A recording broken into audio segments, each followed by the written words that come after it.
दोस्तों लोक चेतना चैनल ते एक बार फिर तो तुहाडा हार्दिक स्वागत है। अज असीं मार्क्सवाद के दूसरे अध्याय ते चर्चा करांगे। मार्क्सवाद विग्यानक नज़रिए की रोशनी विच समाज नाल संबंधित विषयां नूं समझण लई किस तरह साडे लई सहाई हुंदा है। आम तौर ते किसी भी सिद्धांत नाल वाद शब्द जुड़ जाए तो उसकी एक सीमा तय हो जाती है। बेशक इस सिद्धांत नाल भी वाद जुड़िया होया है, पर यह शब्द के घेरे विच सीमित नहीं हुंदा। मार्क्सवाद एक समाज नूं समझण अते तब्दील करन वाला विग्यानक सिद्धांत है ਅਤੇ ਇਹ भी दूसरे विग्यानक सिद्धांतों की तरह हालातां अनुसार विकसित ਹੁੰਦਾ ਰਹਿੰਦਾ है। ਇਹ ਤੱਥਾਂ ਦੀ ਵਿਗਿਆਨਕ ਸਮਝ ਤੋਂ ਆਪਣਾ ਰੂਪ ਧਾਰਨ ਕਰਦਾ ਹੋਇਆ ਇਹ ਸਿਧਾਂਤਾਂ ਨੂੰ ਵਿਗਿਆਨਕ ਸੱਚਾਈਆਂ ਨਾਲ ਪੇਸ਼ ਕਰਦਾ ਹੈ। ਇਸ ਵਾਸਤੇ ਹੀ ਇਸ ਦੀ ਵਰਤੋਂ ਅਜੋਕੇ ਵਿਸ਼ਵ ਨੂੰ कई प्रकार के संताप देण वालियां बुराइयां अते मुश्किलों तो बचाउण लई कीती जा सकती है। अजोके समय च भी ये सिद्धांत उच्च दर्जे का समाज सिरजण अते उस अंदर मर्द ते औरत के संपूर्ण विकास लई सहाई हो सकता है। याद रहे मार्क्सवाद नाल जान पछाण के विषय ते चर्चा करते समय सरमाएदारी समाजिक प्रबंध नाम के शब्द आना सुभावक हैं। इन्हां शब्दों तो ही एक विचारणयोग विषय प्रगट होता है। इसलिए ये शब्द साडी गलबात का भी मुख केंद्र होणगे। हुण असीं समाजिक ढांचे ते फिल्म की तरह उसकी फ्लैशबैक ते झात मारन की कोशिश करांगे। इस झात दौरान सानू पता लगेगा कि सरमाएदारी समाजिक प्रबंध अते जगीरू समाज विच मुढ़ला की अंतर हुंदा है। जगीरू समाज दे पैदावारी तरीकों नूं समझण लई पंजाब दे पिंडां विच 60 ਜਾਂ 70 बरे पहलां खेतीबाड़ी करन ਲਈ ਵਰਤੇ ਜਾਂਦੇ ਸੰਦਾਂ ਅਤੇ ਕੀਤੇ ਜਾਂਦੇ ਕੰਮਾਂ ਕਾਰਾਂ ਦੀ ਉਦਾਹਰਣ ਵੀ ਅਸੀਂ ਲੈ ਸਕਦੇ ਹਾਂ। ਇਹਨਾਂ ਕੰਮਾਂ ਕਾਰਾਂ ਨੂੰ ਸਮੇਂ ਸਿਰ ਨਜਿੱਠਣ ਲਈ ਕੁਦਰਤੀ ਤੌਰ ਤੇ ਬਹੁਤ ਸਾਰੇ ਕਿਰਤੀ ਮਨੁੱਖਾਂ ਦੀ ਜ਼ਰੂਰਤ ਪੈਂਦੀ ਸੀ। ਇਤਨੀ ਮਿਹਨਤ ਮੁਸ਼ੱਕਤ ਕਰਨ ਦੇ ਬਾਵਜੂਦ ਵੀ ਮਸ਼ੀਨ ਦੇ ਮੁਕਾਬਲੇ ਪੈਦਾਵਾਰ ਜ਼ਰੂਰਤ ਤੋਂ ਵੀ ਘੱਟ ਹੁੰਦੀ ਤੇ ਇਸ ਲਈ ਸਮਾਜ ਵਿੱਚ अनाज की थुड़ बरकरार रहिंदी। क्योंकि साडे देश का समाज पश्चिमी देशों के समाज नालों विकसित रूप विच पछड़िया होने करके मशीन का प्रवेश भी साडी जिंदगी विच पछड़ के होया। पंजाबियों ने जगीरू समाज की पछड़ी हुई मानसिकता की बदौलत झूठियां शानो शौकत विखाउण लई विकसित देशों विचों रुपया ढो के पंजाब के हरेक पिंड विच कोठियां के रूप विच मकबरे खड़े कर लए। इन्हां मकबरियां विच पंजाब का कुदरती वातावरण अज दफन हो के रह गया। इमारतां च वरतण वाली लक्कड़ के कारण दरख्तां का खात्मा ਅਤੇ ਸੀਵਰੇਜ ਦੀ ਅਣਹੋਂਦ ਵਿੱਚ ਬਣੀਆਂ ਟੋਇਲਟਾਂ ਅਤੇ ਉਹਨਾਂ ਨੂੰ ਸਾਫ਼ ਕਰਨ ਵਾਲੇ ਕੈਮੀਕਲਾਂ ਦੀ ਅੰਨੀ ਵਰਤੋਂ ਨਾਲ ਧਰਤੀ ਹੇਠਲੇ ਪਾਣੀ ਦਾ ਪ੍ਰਦੂਸ਼ਿਤ ਹੋਣਾ ਇਸ ਤੱਥ ਦੀ ਗਵਾਹੀ ਭਰਦਾ ਹੈ ਕਿ ਪੰਜਾਂ ਦਰਿਆਵਾਂ ਦੇ ਰਾਗ ਗਾਉਣ ਵਾਲਿਆਂ ਨੇ ਆਪਣੇ ਕਾਰਨਾਮਿਆਂ ਨਾਲ ਉਹਨਾਂ ਹੀ ਪਾਣੀਆਂ ਵਿੱਚ ਜ਼ਹਿਰ ਘੋਲ ਦਿੱਤਾ। ਜਗੀਰਦਾਰੀ ਸਮਾਜਿਕ ਉਸਾਰੀ ਵਿੱਚ ਪੈਦਾਵਾਰ ਦੇ ਢੰਗ ਅਜੋਕੇ ਸਮਾਜ ਦੇ ਪੈਦਾਵਾਰੀ ਤਰੀਕਿਆਂ ਨਾਲੋਂ ਬਿਲਕੁਲ ਹੀ ਅਲੱਗ ਹੁੰਦੇ ਸਨ। ਇਹ ਗੱਲ ਕਿਸੇ ਹੱਦ ਤੱਕ ਪਹਿਲਾਂ ਵੀ ਹੋ ਚੁੱਕੀ ਹੈ। ਫਿਰ ਵੀ ਇਸ ਨੂੰ ਦੂਸਰੀ ਵਾਰ ਦੁਹਰਾਉਣ ਵਿੱਚ ਕੋਈ ਹਰਜ ਨਹੀਂ। ਪੁਰਾਣੇ ਸਮਾਜ ਵਿੱਚ ਹਰ ਪ੍ਰਕਾਰ ਦੀ ਵਸਤੂਆਂ ਦੀ ਪੈਦਾਵਾਰ ਤਕਰੀਬਨ ਮਨੁੱਖੀ ਹੱਥਾਂ ਨਾਲ ਹੁੰਦੀ ਸੀ। ਜਿਵੇਂ ਕਿ ਕੱਪੜਾ ਹੱਥ ਖੱਡੀ ਨਾਲ ਬੁਣਿਆ ਜਾਂਦਾ ਜਾਂ ਹੋਰ ਅਨੇਕਾਂ ਅਜਿਹੇ ਕੰਮ ਹੁੰਦੇ ਜਿਹੜੇ ਹੱਥੀਂ ਕੀਤੇ ਜਾਂਦੇ ਸਨ। ਕੱਪੜੇ ਦੇ ਖੇਤਰ ਵਿੱਚ ਮਸ਼ੀਨ ਦਾ ਪ੍ਰਵੇਸ਼ ਹੋਣ ਨਾਲ ਕੱਪੜੇ ਦੀ ਪੈਦਾਵਾਰ ਹੱਥ ਖੱਡੀ ਦੇ ਮੁਕਾਬਲੇ ਕਈ ਗੁਣਾ ਜ਼ਿਆਦਾ ਹੋਣ ਲੱਗੀ। ਪਰ ਇਸ ਨਾਲ ਸਮਾਜ ਵਿਚਲੀ ਹੱਥ ਦਸਤਕਾਰੀ ਨੂੰ ਵੀ ਸੱਟ ਵੱਜੀ। ਜਿੱਥੇ ਪੁਰਾਣੇ ਸਮਿਆਂ ਵਿੱਚ ਆਵਾਜਾਈ ਲਈ ਬਲਦ, ਊਠ ਅਤੇ ਘੋੜੇ ਗੱਡੀਆਂ ਦੀ ਵਰਤੋਂ ਕੀਤੀ ਜਾਂਦੀ ਸੀ, ਉਸ ਦੀ ਥਾਂ ਸਰਮਾਏਦਾਰੀ ਸਮਾਜ ਵਿੱਚ ਰੇਲਵੇ ਅਤੇ ਭਾਫ ਨਾਲ ਚੱਲਣ ਵਾਲੇ ਸਮੁੰਦਰੀ ਬੇੜਿਆਂ ਨੇ ਲੈ ਲਈ। ਇਹ ਆਵਾਜਾਈ ਦੇ ਸਾਧਨ ਹੋਰ ਵਿਕਸਿਤ ਹੋ ਕੇ ਅਜੋਕੇ ਸਮੇਂ ਵਿੱਚ ਰੇਲਵੇ, ਮੋਟਰ ਕਾਰਾਂ ਅਤੇ ਹਵਾਈ ਜਹਾਜ਼ਾਂ ਦੇ ਰੂਪ ਵਿੱਚ ਸਾਡੀ ਵਰਤੋਂ ਵਿੱਚ ਆ ਰਹੇ ਹਨ। ਜਗੀਰੂ ਸਮਾਜਿਕ ਢਾਂਚੇ ਵਿੱਚ ਸਮਾਜਿਕ ਵਿਕਾਸ ਦੇ ਰਸਤੇ ਵਿੱਚ ਕਿਸ ਤਰ੍ਹਾਂ ਦੀਆਂ ਅੜਚਨਾਂ ਆਉਂਦੀਆਂ ਸਨ, ਉਦਾਹਰਣ ਲਈ ਅਸੀਂ ਇੱਕ ਦੋ ਇਤਿਹਾਸਕ ਘਟਨਾਵਾਂ ਨੂੰ ਬਿਆਨ ਕਰਾਂਗੇ। ਮੁਗਲ ਬਾਦਸ਼ਾਹ ਸ਼ਾਹਜਹਾਂ ਦੇ ਵੇਲੇ ਦਾ ਇੱਕ ਕਿੱਸਾ ਮਸ਼ਹੂਰ ਹੈ ਕਿ ਕਿਸੇ ਯੂਰੋਪੀਅਨ ਸੈਲਾਨੀ ਨੇ ਬਾਦਸ਼ਾਹ ਨੂੰ ਛਾਪਾਖਾਨਾ ਲਗਵਾਉਣ ਦੀ ਰਾਏ ਦਿੱਤੀ ਅਤੇ ਕਿਹਾ ਕਿ ਤੁਸੀਂ ਕੁਰਾਨ ਜਾਂ ਹੋਰ ਹੱਥ ਲਿਖਤਾਂ ਨੂੰ ਛਾਪਣ ਲਈ ਛਾਪਾਖਾਨਾ ਕਿਉਂ ਨਹੀਂ ਲਗਵਾ ਲੈਂਦੇ। ਇਸ ਨਾਲ ਇਸਲਾਮ ਦੇ ਪੈਗਾਮ ਨੂੰ ਫੈਲਾਉਣ ਲਈ ਤੁਹਾਡਾ ਘੇਰਾ ਵੀ ਵਿਸ਼ਾਲ ਹੋ ਸਕਦਾ ਹੈ। ਬਾਦਸ਼ਾਹ ਨੇ ਇਸ ਰਾਏ ਬਾਰੇ ਜਾਣਨ ਲਈ ਇਸ ਨੂੰ ਦਰਬਾਰੀਆਂ ਦੀ ਹਾਜ਼ਰੀ ਵਿੱਚ ਰੱਖਿਆ। ਇਸ ਨੂੰ ਸੁਣਦਿਆਂ ਹੀ ਦਰਬਾਰ ਬੈਠੇ ਮੁੱਲਾਂ ਮਲਾਣਿਆਂ ਵਿੱਚ ਕਾਨਾਫੂਸੀ ਹੋਣੀ ਸ਼ੁਰੂ ਹੋ ਗਈ।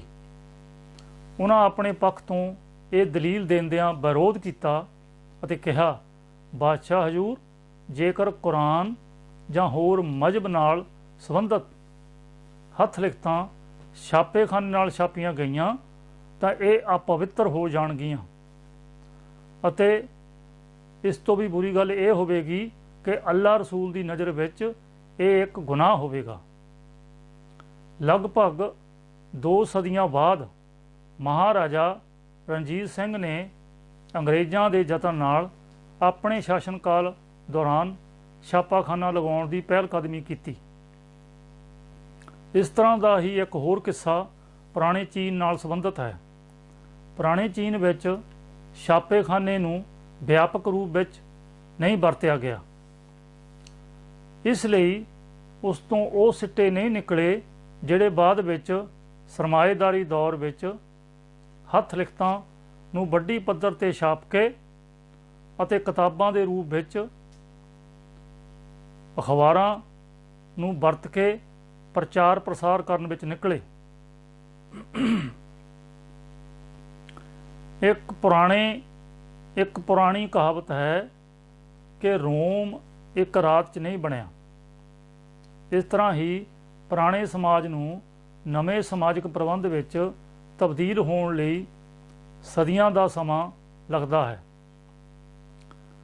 ਪੁਰਾਣਾ ਸਮਾਜਿਕ ਢਾਂਚਾ ਸਮੇਂ ਦੇ ਲਿਹਾਜ਼ ਨਾਲ ਆਪਣੀ ਔਧ ਪੂਰੀ ਕਰਦਾ ਹੋਇਆ ਖੋਖਰ ਹੋ ਜਾਂਦਾ ਹੈ।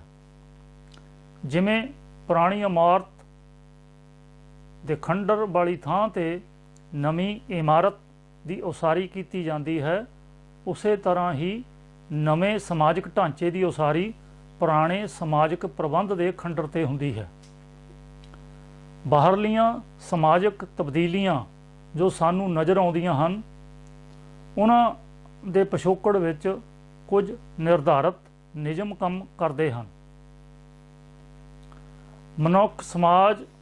ਮਨੁੱਖੀ ਸਮਾਜ ਜਿਸ ਮੁਕਾਮ ਤੇ ਅੱਜ ਨਜ਼ਰ ਆ ਰਿਹਾ ਹੈ, ਇਹ ਮਨੁੱਖ ਦੀ ਚੇਤਨਾ ਦੇ ਨਿਰੰਤਰ ਵਿਕਾਸ ਦਾ ਹੀ ਨਤੀਜਾ ਹੈ।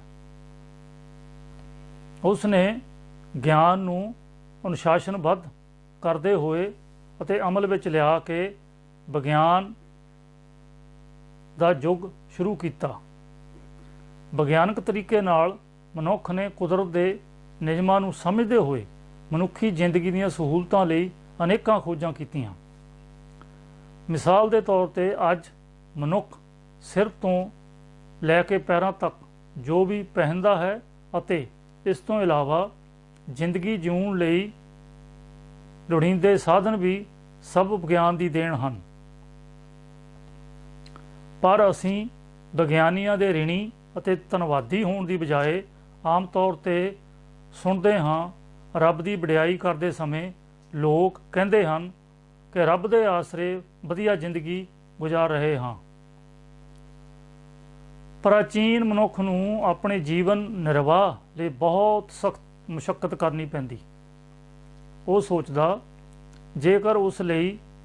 ਜੇਕਰ ਉਸ ਕੋਲ ਕੋਈ ਅਜਿਹਾ ਸਾਧਨ ਹੋਵੇ ਜਿਸ ਦੀ ਵਰਤੋਂ ਕਰਨ ਸਮੇਂ ਅਤੇ ਮਿਹਨਤ ਦੀ ਬਚਤ ਕਰਦੇ ਹੋਏ ਜ਼ਿਆਦਾ ਤੋਂ ਜ਼ਿਆਦਾ ਪਦਾਰਥ ਦੀ ਉਹ ਪੈਦਾਵਾਰ ਕਰ ਸਕੇ।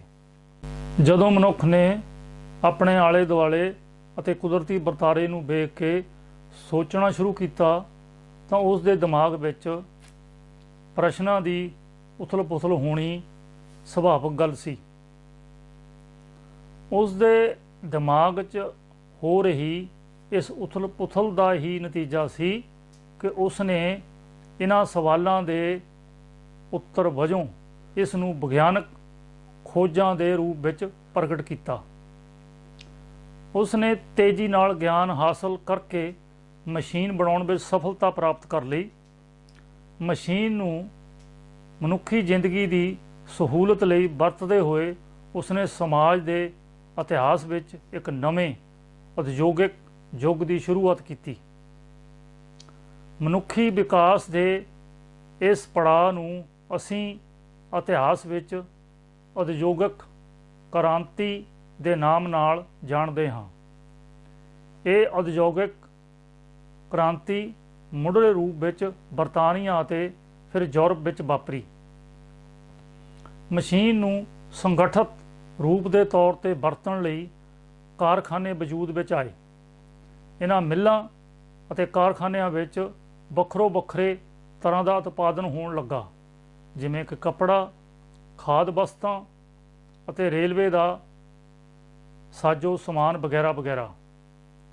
ਭੂਮੀ ਮਾਲਕ ਦੀ ਜਿਵੇਂ ਜਾਗੀਰਦਾਰ ਦੇ ਤੌਰ ਤੇ ਸਮਾਜ ਵਿੱਚ ਪਛਾਣ ਸੀ, ਉਸੇ ਤਰ੍ਹਾਂ ਹੀ ਉਦਯੋਗ ਦੇ ਮਾਲਕ ਨੂੰ ਉਦਯੋਗਪਤੀ ਦੇ ਨਾਮ ਨਾਲ ਜਾਣਿਆ ਜਾਣ ਲੱਗਾ। ਅਨੇਕਾਂ ਪ੍ਰਕਾਰ ਦੇ ਉਦਯੋਗ ਸਮਾਜ ਵਿਚਲੇ ਵੱਖ-ਵੱਖ ਖੇਤਰਾਂ ਵਿੱਚ ਉਸਾਰੇ ਜਾਣ ਲੱਗੇ। ਇਸ ਉਦਯੋਗਿਕ ਉਸਾਰੀ ਦੀ ਬਦੌਲਤ ਕੱਪੜਾ, ਖਾਦ ਵਸਤਾਂ ਅਤੇ ਹੋਰ ਲੋੜੀਂਦੀਆਂ ਵਸਤਾਂ ਦੀ ਪੈਦਾਵਾਰ ਇਤਨੀ ਹੋਣ ਲੱਗੀ ਕਿ ਸਥਾਨਕ ਲੋੜਾਂ ਦੀ ਪੂਰਤੀ ਤੋਂ ਬਾਅਦ ਵਾਧੂ ਪੈਦਾਵਾਰ ਨੂੰ ਵਪਾਰ ਦੇ ਜ਼ਰੀਏ ਵਿਸ਼ਵ ਦੇ ਹੋਰ ਹਿੱਸਿਆਂ ਵਿੱਚ ਪਹੁੰਚਦਾ ਕਰਨ ਦੀ ਜ਼ਰੂਰਤ ਮਹਿਸੂਸ ਹੋਈ। ਇਸ ਲੋੜ ਨੂੰ ਮੁੱਖ ਰੱਖਦੇ ਹੋਏ ਪੈਦਾਵਾਰ ਨੂੰ ਦੂਰ ਦੁਰਾਡੇ ਦੇਸ਼ਾਂ ਵਿੱਚ ਪਹੁੰਚਦਾ ਕਰਨ ਵਾਸਤੇ ਰੇਲਵੇ ਉਦਯੋਗ ਨੂੰ ਉਸਾਰਿਆ ਗਿਆ, ਜਿਸ ਵਿੱਚ ਭਾਫ ਨਾਲ ਚੱਲਣ ਵਾਲੀਆਂ ਰੇਲਾਂ ਅਤੇ ਸਮੁੰਦਰੀ ਬੇੜਿਆਂ ਨੂੰ ਆਵਾਜਾਈ ਦੇ ਵਿਕਸਿਤ ਸਾਧਨਾਂ ਦੇ ਤੌਰ ਤੇ ਵਰਤਿਆ ਜਾਣ ਲੱਗਾ। ਪੈਦਾਵਾਰ ਨੂੰ ਵਸਤੂਆਂ ਦੇ ਰੂਪ ਵਿੱਚ ਵੇਚਣ ਲਈ ਵਿਸ਼ਵ ਦੇ ਵੱਖੋ ਵੱਖਰੇ ਹਿੱਸਿਆਂ ਵਿੱਚ ਮੰਡੀਆਂ ਸਥਾਪਿਤ ਕੀਤੀਆਂ ਗਈਆਂ। ਇਸ ਤੋਂ ਸਾਬਤ ਹੁੰਦਾ ਹੈ ਕਿ ਸਰਮਾਏਦਾਰੀ ਪ੍ਰਬੰਧ ਨੇ ਆਪਣੇ ਜਨਮ ਦੇ ਮੁੱਢਲੇ ਦੌਰ ਵਿੱਚ ਸਮਾਜ ਦੇ ਵਿਕਾਸ ਵਿੱਚ ਬਹੁਤ ਹੀ ਅਹਿਮ ਯੋਗਦਾਨ ਪਾਇਆ। ਉਦਯੋਗ ਨੂੰ ਉਸਾਰਨ ਲਈ ਇੱਕ ਸਥਾਈ ਜਗ੍ਹਾ ਦਾ ਹੋਣਾ ਪਹਿਲੀ ਸ਼ਰਤ ਹੈ। ਉਸ ਜਗ੍ਹਾ ਤੇ ਬਣੀ ਇਮਾਰਤ ਅਤੇ ਉਸ ਵਿੱਚ ਲੱਗੀ ਮਸ਼ੀਨਰੀ ਤੇ ਹੋਰ ਸੰਬੰਧਿਤ ਸਾਜੋ ਸਮਾਨ ਕੁੱਲ ਸਰਮਾਏ ਦੇ ਰੂਪ ਵਿੱਚ ਗਿਣੇ ਜਾਂਦੇ ਹਨ। ਇਸ ਤਰ੍ਹਾਂ ਸਾਰੇ ਉਦਯੋਗ ਦੇ ਸਰਮਾਏ ਦਾ ਮਾਲਕ ਉਦਯੋਗਪਤੀ ਸਰਮਾਏਦਾਰ ਕਹਿਲਾਉਂਦਾ ਹੈ। ਜਦੋਂ ਸਮਾਜ ਦੇ ਸਾਰੇ ਖੇਤਰਾਂ ਵਿੱਚ ਉਦਯੋਗ ਉਸਰ ਗਏ ਤਾਂ ਭੂਮੀ ਮਾਲਕਾਂ ਦੇ ਵਰਗ ਦੀ ਤਰ੍ਹਾਂ ਉਹਨਾਂ ਉਦਯੋਗਾਂ ਅਤੇ ਕੰਪਨੀਆਂ ਦੇ ਮਾਲਕਾਂ ਨੇ ਸਰਮਾਏਦਾਰੀ ਵਰਗ ਦਾ ਰੂਪ ਧਾਰਨ ਕਰ ਲਿਆ। ਹਰ ਪ੍ਰਕਾਰ ਦੇ ਉਦਯੋਗ ਅਤੇ ਉਹਨਾਂ ਨੂੰ ਚਲਾਉਣ ਲਈ ਨਵੇਂ ਸਮਾਜਿਕ ਪ੍ਰਬੰਧ ਨੂੰ ਉਸਾਰਨਾ ਲਾਜ਼ਮੀ ਸੀ। ਇਸ ਲਈ ਆਵਾਜਾਈ ਦੇ ਸਾਧਨਾਂ ਨੂੰ ਵਿਕਸਿਤ ਕਰਕੇ ਅਤੇ ਪ੍ਰਚਾਰ ਪ੍ਰਸਾਰ ਲਈ ਅਖਬਾਰਾਂ, ਟੈਲੀਗ੍ਰਾਫ, ਵਪਾਰ ਅਤੇ ਮੰਡੀਆਂ ਨੂੰ ਪ੍ਰਬੰਧਕੀ ਰੂਪ ਵਿੱਚ ਚਲਾਇਆ ਗਿਆ। ਇਸ ਸਾਰੇ ਤਾਣੇ ਬਾਣੇ ਨੂੰ ਸਮਾਜ ਵਿੱਚ ਸਥਾਪਿਤ ਕਰਨ ਅਤੇ ਚਲਾਉਣ ਲਈ ਇਸ ਨੂੰ ਰਾਜਨੀਤਿਕ ਤਾਕਤ ਤੋਂ ਅਲੱਗ ਨਹੀਂ ਕੀਤਾ ਜਾ ਸਕਦਾ। ਅਜੋਕੇ ਸਮਾਜ ਦੇ ਤਾਣੇ ਬਾਣੇ ਨੂੰ ਹੀ ਦੂਸਰੇ ਸ਼ਬਦਾਂ ਵਿੱਚ ਸਰਮਾਏਦਾਰੀ ਸਮਾਜਿਕ ਪ੍ਰਬੰਧ ਕਹਿੰਦੇ ਹਾਂ। ਅਸੀਂ ਇਸ ਤੋਂ ਪਹਿਲਾਂ ਸਰਮਾਏਦਾਰੀ ਸਮਾਜਿਕ ਢਾਂਚੇ ਤੇ ਮੁੱਢਲੇ ਅਤੇ ਅਸਾਰੂ ਰੂਪ ਦੀ ਚਰਚਾ ਕੀਤੀ ਹੈ। ਇਹ ਧਿਆਨ 'ਚ ਰੱਖਦੇ ਹੋਏ ਸਾਰੀ ਗੱਲਬਾਤ ਕੀਤੀ ਗਈ ਹੈ ਤਾਂ ਕਿ ਜਗੀਰਦਾਰੀ ਅਤੇ ਸਰਮਾਏਦਾਰੀ ਸਮਾਜਿਕ ਪ੍ਰਬੰਧ ਦੇ ਅੰਤਰ ਨੂੰ ਸਮਝਣਾ ਆਸਾਨ ਹੋ ਸਕੇ। ਸਰਮਾਏਦਾਰੀ ਸਮਾਜਿਕ ਪ੍ਰਬੰਧ ਦੇ ਉਸ ਦੌਰ ਦੀ ਗੱਲ ਕਰਾਂਗੇ ਜਦੋਂ ਇਸ ਨੇ ਮਨੁੱਖ ਨੂੰ ਮੁਨਾਫਿਆਂ ਦੇ ਲਾਲਚ ਬਸ ਕਰਕੇ ਜੰਗ ਦੇ ਰਾਹ ਤੋਰ ਲਿਆ ਅਤੇ ਸਾਰੇ ਵਿਸ਼ਵ ਨੂੰ ਜੰਗ ਦੀ ਭੱਠੀ ਵਿੱਚ ਝੋਕ ਕੇ ਕੁਦਰਤੀ ਵਾਤਾਵਰਨ ਨਾਲ ਵੀ ਖਿਲਵਾੜ ਕੀਤਾ, ਜਿਸ ਦੇ ਸਿੱਟੇ ਵਜੋਂ ਅਜੋਕੇ ਵਿਸ਼ਵ ਦੇ ਸਾਹਮਣੇ ਕੁਦਰਤੀ ਵਾਤਾਵਰਨ ਦਾ ਸੰਕਟ ਮੂੰਹ ਅੱਡੀ ਖੜਾ ਹੈ। ਜੇਕਰ ਇਸ ਸੰਕਟ ਦੇ ਠੋਸ ਕਾਰਨਾਂ ਦੀ ਪੜਤਾਲ ਮਾਰਕਸਵਾਦ ਦੀ ਕਸੌਟੀ ਦੇ ਆਧਾਰ ਤੇ ਕਰੀਏ ਤਾਂ ਇਹ ਸਪਸ਼ਟ ਹੋ ਜਾਂਦਾ ਹੈ ਕਿ ਇਸ ਸੰਕਟ ਦਾ ਜ਼ਿੰਮੇਵਾਰ ਸਮਾਜ ਵਿਚਲਾ ਸਰਮਾਏਦਾਰੀ ਪ੍ਰਬੰਧ ਹੈ। ਇੱਥੇ ਸਰਮਾਏਦਾਰੀ ਪ੍ਰਬੰਧ ਨੂੰ ਜ਼ਿੰਮੇਵਾਰ ਠਹਿਰਾਉਣ ਦਾ ਇਹ ਕਤਈ ਮਤਲਬ ਨਹੀਂ ਬਣਦਾ ਕਿ ਸਰਮਾਏ ਅਤੇ ਵਪਾਰ ਦਾ ਵਿਰੋਧ ਕਰਨਾ ਹੈ, ਸਗੋਂ ਇਹ ਸਪਸ਼ਟ ਕਰਨਾ ਹੈ ਕਿ ਇਸ ਪ੍ਰਬੰਧ ਨੇ ਮੁਨਾਫਿਆਂ ਦੀ ਖਾਤਰ ਕੁਦਰਤੀ ਸੋਮਿਆਂ ਦੀ ਵਰਤੋਂ ਲਾਲਚ ਬਸ ਹੋ ਕੇ ਇਤਨੀ ਕੀਤੀ ਜਿਸ ਨਾਲ ਵਾਤਾਵਰਨ ਤੇ ਬੁਰਾ ਅਸਰ ਪਿਆ। ਆਰਥਿਕ ਵਿਕਾਸ ਦੇ ਨਾਮ ਤੇ ਬਾਜ਼ਾਰ ਸੱਭਿਆਚਾਰ ਲੋਕਾਂ ਦੇ ਮਨਾਂ ਤੇ ਭਾਰੂ ਹੋ ਗਿਆ। ਇਸ ਤੋਂ ਅਗਾਂਹ ਜਦੋਂ ਅਸੀਂ ਇਸ ਵਰਤਾਰੇ ਨੂੰ ਦੇਖਦੇ ਹਾਂ ਤਾਂ ਸਮਝ ਆਉਂਦਾ ਹੈ ਕਿ ਸੰਸਾਰ ਦੀਆਂ ਮੰਡੀਆਂ ਨੂੰ ਹਾਸਲ ਕਰਨ ਅਤੇ ਪਛੜੇ ਹੋਏ ਦੇਸ਼ਾਂ ਤੇ ਕਬਜ਼ਾ ਰੱਖਣ ਵਾਸਤੇ ਯੂਰਪ ਅਤੇ ਅਮਰੀਕਾ ਵਰਗੇ ਦੇਸ਼ਾਂ ਦੀ ਦੌੜ ਸ਼ੁਰੂ ਹੋ ਗਈ। ਇਸ ਦੌੜ ਵਿੱਚ ਸਾਰਾ ਯੂਰਪ ਸ਼ਾਮਲ ਹੋ ਗਿਆ ਤੇ ਬਾਅਦ ਵਿੱਚ ਅਮਰੀਕਾ ਵੀ ਇਸ ਤੋਂ ਪਿੱਛੇ ਨਾ ਰਿਹਾ। ਜਰਮਨੀ ਅਤੇ ਇੰਗਲੈਂਡ ਦੂਸਰੇ ਵਿਸ਼ਵ ਯੁੱਧ ਵਿੱਚ ਮੋਹਰੀ ਭੂਮਿਕਾ ਨਿਭਾ ਰਹੇ ਸਨ। ਇਹ ਵਿਸ਼ਵ ਯੁੱਧ ਸੰਨ 1939 ਤੋਂ ਸ਼ੁਰੂ ਹੋ ਕੇ ਸੰਨ 1945 ਵਿੱਚ ਜਾ ਕੇ ਮਨੁੱਖਤਾ ਅਤੇ ਕੁਦਰਤੀ ਵਾਤਾਵਰਨ ਦਾ ਵਿਨਾਸ਼ ਕਰਦੇ ਹੋਏ ਖਤਮ ਹੋਇਆ। ਇਸ ਵਿੱਚ ਲੱਖਾਂ ਦੀ ਗਿਣਤੀ ਵਿੱਚ ਬੰਬ ਅਤੇ ਬੇਸ਼ੁਮਾਰ ਪਰਮਾਣੂ ਸਮੱਗਰੀ ਵਰਤੀ ਗਈ। ਸਮੁੰਦਰੀ ਪਾਣੀਆਂ ਵਿੱਚ ਹਜ਼ਾਰਾਂ ਦੀ ਗਿਣਤੀ ਵਿੱਚ ਸਮੁੰਦਰੀ ਜੰਗੀ ਬੇੜੇ ਤਹਿਸ਼-ਨਹਿਸ਼ ਕੀਤੇ ਗਏ ਅਤੇ ਡੁਬੋਏ ਗਏ। ਇਸ ਤੋਂ ਭਲੀ ਭਾਂਤ ਅੰਦਾਜ਼ਾ ਲਗਾਇਆ ਜਾ ਸਕਦਾ ਹੈ ਕਿ ਮਨੁੱਖੀ ਵਿਨਾਸ਼ ਦੇ ਨਾਲ ਨਾਲ ਕੁਦਰਤੀ ਵਾਤਾਵਰਨ ਦਾ ਕੀ ਹਸ਼ਰ ਹੋਇਆ ਹੋਵੇਗਾ। ਕੁਦਰਤੀ ਵਾਤਾਵਰਨ ਨਾਲ ਖਿਲਵਾੜ ਕਰਨ ਦਾ ਮੁੱਢ ਇਸ ਭਿਆਨਕ ਵਿਸ਼ਵ ਯੁੱਧ ਤੋਂ ਵੱਜਦਾ ਹੈ। ਇਸ ਵਿਸ਼ਵ ਯੁੱਧ ਤੋਂ ਬਾਅਦ ਅੱਜ ਵੀ ਅਮਰੀਕਾ ਨੇ ਕਈ ਪ੍ਰਕਾਰ ਦੇ ਬਹਾਨੇ ਘੜ ਕੇ ਵਿਸ਼ਵ ਦੇ ਭਿੰਨ ਭਿੰਨ ਦੇਸ਼ਾਂ ਵਿੱਚ ਭਿਆਨਕ ਵਿਨਾਸ਼ਕਾਰੀ ਯੁੱਧਾਂ ਨੂੰ ਜਾਰੀ ਰੱਖਿਆ ਹੋਇਆ ਹੈ। ਇਹਨਾਂ ਜੰਗਾਂ ਨੂੰ ਜਾਰੀ ਰੱਖਣ ਦਾ ਮਕਸਦ ਪਰਮਾਣੂ ਹਥਿਆਰ ਵੇਚ ਕੇ ਅਰਬਾਂ ਖਰਬਾਂ ਡਾਲਰਾਂ ਦਾ ਮੁਨਾਫਾ ਕਮਾਉਣਾ ਅਤੇ ਕੁਦਰਤੀ ਸੋਮਿਆਂ ਤੇ ਕਬਜ਼ਾ ਜਮਾਈ ਰੱਖਣਾ ਹੈ। ਇਸ ਵਜ੍ਹਾ ਕਾਰਨ ਕੁਦਰਤੀ ਵਾਤਾਵਰਣ ਤੇ ਐਸਾ ਬੁਰਾ ਪ੍ਰਭਾਵ ਪਿਆ ਕਿ ਅੱਜ ਕੁਦਰਤੀ ਵਾਤਾਵਰਣ ਦਾ ਸੰਕਟ ਪੂਰੇ ਵਿਸ਼ਵ ਨੂੰ ਧਮਕਾ ਰਿਹਾ ਹੈ। ਇਸ ਤੋਂ ਕੁਝ ਹੋਰ ਵੀ ਕਾਰਨ ਹਨ ਜਿਹੜੇ ਕੁਦਰਤੀ ਵਾਤਾਵਰਣ ਨੂੰ ਬੁਰੀ ਤਰ੍ਹਾਂ ਪ੍ਰਭਾਵਿਤ ਕਰ ਰਹੇ ਹਨ, ਜਿਵੇਂ ਕਿ ਪੈਟਰੋਲ ਅਤੇ ਡੀਜ਼ਲ ਨਾਲ ਚੱਲਣ ਵਾਲੀਆਂ ਮੋਟਰ ਗੱਡੀਆਂ ਦੀ ਭੀੜ, ਫੈਕਟਰੀਆਂ ਅਤੇ ਹਵਾਈ ਜਹਾਜ਼ਾਂ ਦਾ ਅਸਮਾਨ 'ਤੇ ਫੈਲਿਆ ਹੋਇਆ ਧੂੰਆਂ। ਇੱਥੇ ਇਹ ਵੀ ਕਾਬਲੇ ਗੌਰ ਹੈ ਕਿ ਪੂਰੀ ਦੁਨੀਆ ਅੱਜ ਕਰੋਨਾ ਮਹਾਮਾਰੀ ਦੇ ਅਸਰ ਥੱਲੇ ਹੈ। ਕਰੋਨਾ ਵਾਇਰਸ ਦੇ ਕਰਕੇ ਲਗਭਗ ਪੂਰੇ ਵਿਸ਼ਵ ਦੀ ਆਵਾਜਾਈ ਅਤੇ ਹਵਾਈ ਉਡਾਨਾਂ ਆਰਜੀ ਤੌਰ 'ਤੇ ਬੰਦ ਹਨ। ਹੋ ਸਕਦਾ ਕਰੋਨਾ ਦੇ ਪ੍ਰਭਾਵ ਕਾਰਨ ਸੰਸਾਰ ਨੂੰ ਆਰਥਿਕ ਸੰਕਟ ਦਾ ਵੀ ਸਾਹਮਣਾ ਕਰਨਾ ਪੈ ਜਾਵੇ। ਜੇਕਰ ਦੂਸਰੇ ਪਹਿਲੂ ਤੋਂ ਸਮਝਿਆ ਜਾਏ ਤਾਂ ਵਿਸ਼ਵ ਭਰ ਵਿੱਚ ਹੋਏ ਤਾਲਾਬੰਦੀ ਨਾਲ ਕੁਦਰਤੀ ਵਾਤਾਵਰਣ ਵਿੱਚ ਸੁਧਾਰ ਆਉਂਦਾ ਨਜ਼ਰ ਆ ਰਿਹਾ ਹੈ।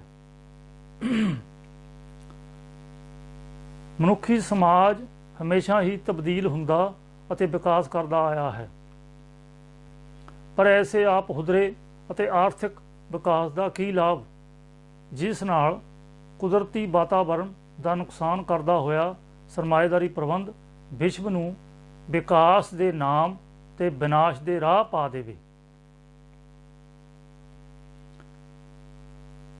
ਕਰੋਨਾ ਵਾਇਰਸ ਵੀ ਕੁਦਰਤ ਦਾ ਹੀ ਹਿੱਸਾ ਹੈ। ਇਸ ਦੇ ਆਉਣ ਤੋਂ ਪਹਿਲਾਂ ਕੁਦਰਤੀ ਵਾਤਾਵਰਣ ਬਾਰੇ ਸਮਾਜ ਵਿਚਲੀਆਂ ਵਾਤਾਵਰਣ ਨਾਲ ਸੰਬੰਧਿਤ ਸੰਸਥਾਵਾਂ ਅਤੇ ਵਿਗਿਆਨੀ ਵਾਤਾਵਰਣ ਦੇ ਵਿਗੜਨ ਦੀ ਚੇਤਾਵਨੀ ਦੇ ਰਹੇ ਸਨ।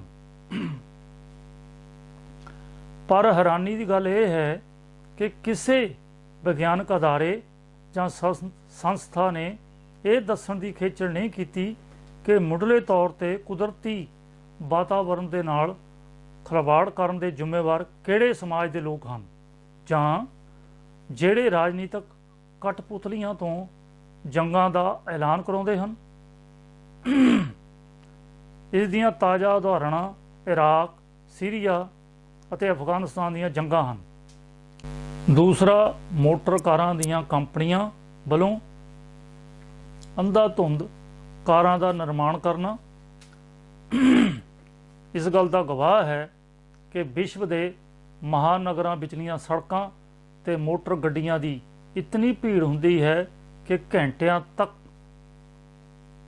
ਸੜਕਾਂ ਤੇ ਆਵਾਜਾਈ ਬਹੁਤ ਹੀ ਧੀਮੀ ਰਫ਼ਤਾਰ 'ਚ ਚੱਲਦੀ ਹੈ। ਇਹਨਾਂ ਮੋਟਰ ਗੱਡੀਆਂ ਦੀ ਬੇਸ਼ੁਮਾਰ ਗਿਣਤੀ ਦੇ ਧੂੰਏਂ ਨਾਲ ਕੁਦਰਤੀ ਵਾਤਾਵਰਣ ਨੂੰ ਪ੍ਰਦੂਸ਼ਿਤ ਕਰਨ ਦੀ ਸਮੱਸਿਆ ਇਸ ਤੋਂ ਵੀ ਗੰਭੀਰ ਹੈ। ਅਜੋਕੇ ਵਿਸ਼ਵ ਨੂੰ ਇਸ ਪ੍ਰਕਾਰ ਦੀਆਂ ਸਮੱਸਿਆਵਾਂ ਦੇ ਸੰਕਟ ਤੋਂ ਬਚਾਉਣ ਵਾਸਤੇ ਮਾਰਕਸਵਾਦ ਦਾ ਨਜ਼ਰੀਆ ਸਹਾਈ ਹੋ ਸਕਦਾ ਹੈ। ਇਸ ਦੇ ਗਿਆਨ ਨੂੰ ਆਧਾਰ ਬਣਾ ਕੇ ਐਸੇ ਸਮਾਜ ਦੀ ਸਿਰਜਣਾ ਕੀਤੀ ਜਾ ਸਕਦੀ ਹੈ ਜਿਸ ਵਿੱਚ ਮਨੁੱਖ ਆਪਣਾ ਸਮਾਜਿਕ ਵਿਕਾਸ ਕੁਦਰਤੀ ਵਾਤਾਵਰਣ ਨੂੰ ਕਾਇਮ ਰੱਖਦਾ ਹੋਇਆ ਕਰ ਸਕਦਾ ਹੈ। ਯੂਕੇ ਵਿੱਚ ਲੋਕ ਕਲਿਆਣ ਅਤੇ ਕੌਮੀ ਸਿਹਤ ਸੇਵਾਵਾਂ ਦੀ ਸਥਾਪਨਾ ਤੋਂ ਕਈ ਸਾਲ ਪਹਿਲਾਂ ਹੀ ਇਸ ਦੀ ਚਰਚਾ ਚੱਲ ਪਈ ਸੀ।